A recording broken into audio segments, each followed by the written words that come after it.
Hello, my gorgeous. It's Papa. It is 5:15 p.m. on... Is it the 21st of December? I'm leaving the hotel.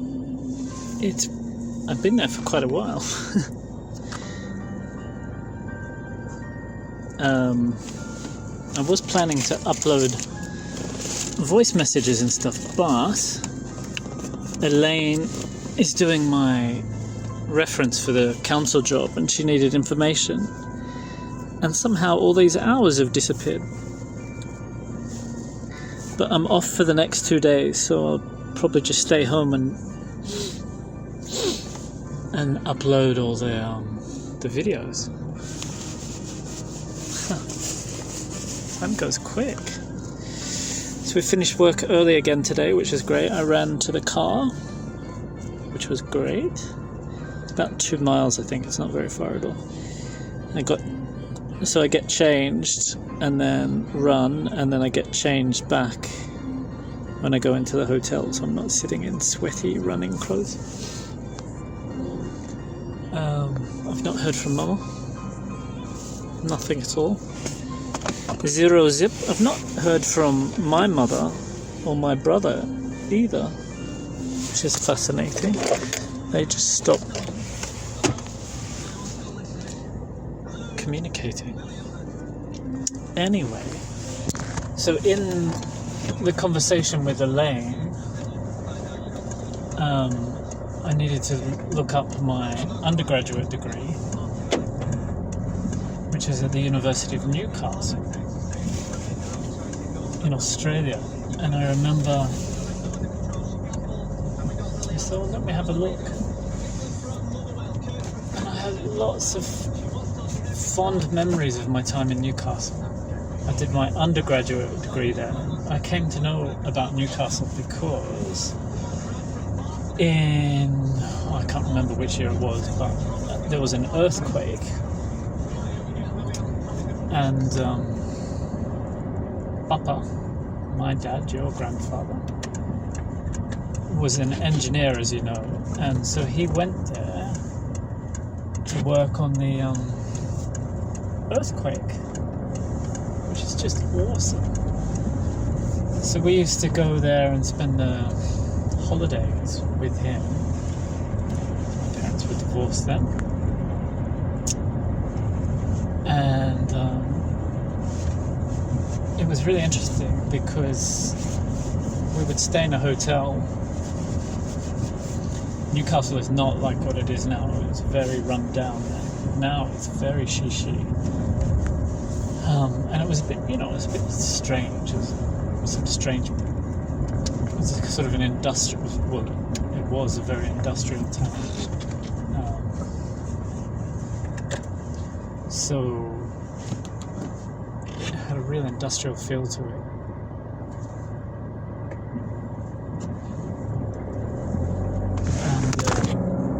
But it was great.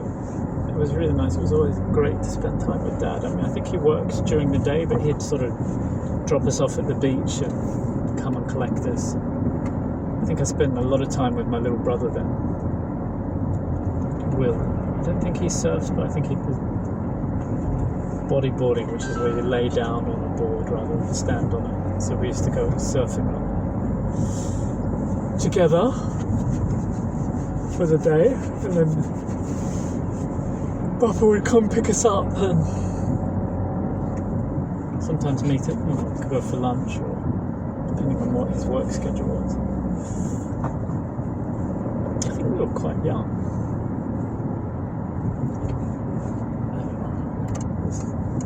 Even though it was a little bit of a rough town then, you could do things back in those days. We didn't really need to worry about, maybe we needed to worry about drowning. It was fine.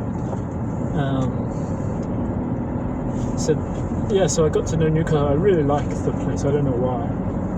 It was beautiful. Absolutely beautiful.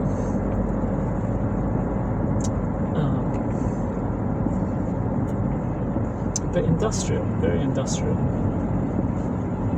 And so we would and then a few years later I was choosing where to go to university. And I chose Newcastle because it was only 2 hours from Sydney. It meant I could get away from my family, particularly my mother, who I did not want to be around. She was a very difficult person. But it was close enough, to stay in touch with friends from Sydney. It's a big city, Sydney. I don't think I went to Sydney that often. I think it was about a 2.5 hour train trip. And at some point I got my driver's license and a little car. And sometimes I would drive down. I think the freeway had just finished, so it was a little bit quicker before. You have to go down all these back streets and stuff. But so I did my undergraduate there in social sciences, which I do not recommend that you do, however, because it's basically just waffle.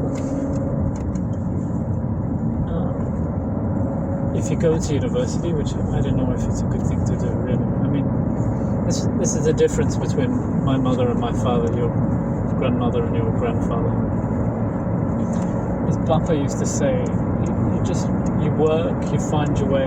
Yeah, maybe you do he did engineering, but it wasn't a degree back then. I think it was a college course that he did. I'm the most educated person in our family, a master's degree from the London School of Economics.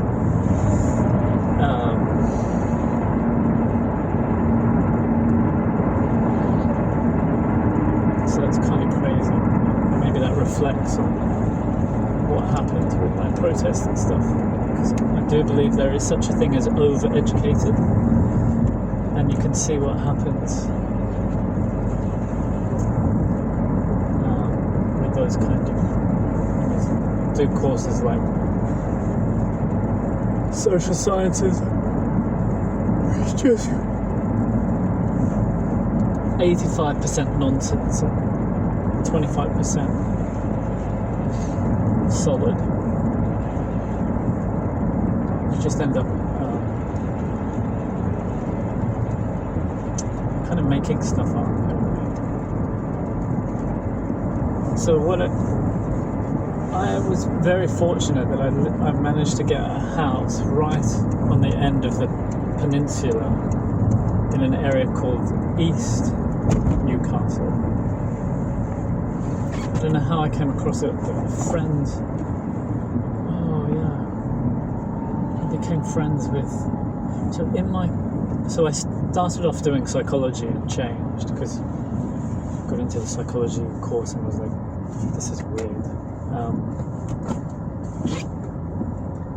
Yeah, that's right. I forgot about that. So I did psychology. I was like, this is weird. No, what did I do? Did I do psychology? I can't remember. Psychology or communications. I changed courses after a couple of months when I first arrived. Maybe I changed from communications to psychology and then from psychology to social sciences. I'm pretty sure. So communications would have been journalism and things like that. But I remember going to my first lecture there and they were teaching us how to turn on a video recorder, and I just thought, this is a bit weird. This doesn't seem like university. But who knows, maybe it was the right thing to do. And yeah, psychology, I knew I definitely had to get out of psychology. That was a weird discipline with weird people. Very strange, very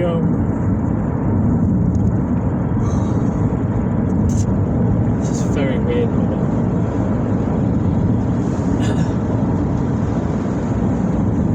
And yeah, I did social sciences. I think because it was broad, I could do all sorts of different subjects, meet different people. I think I did tourism studies and I did urban studies,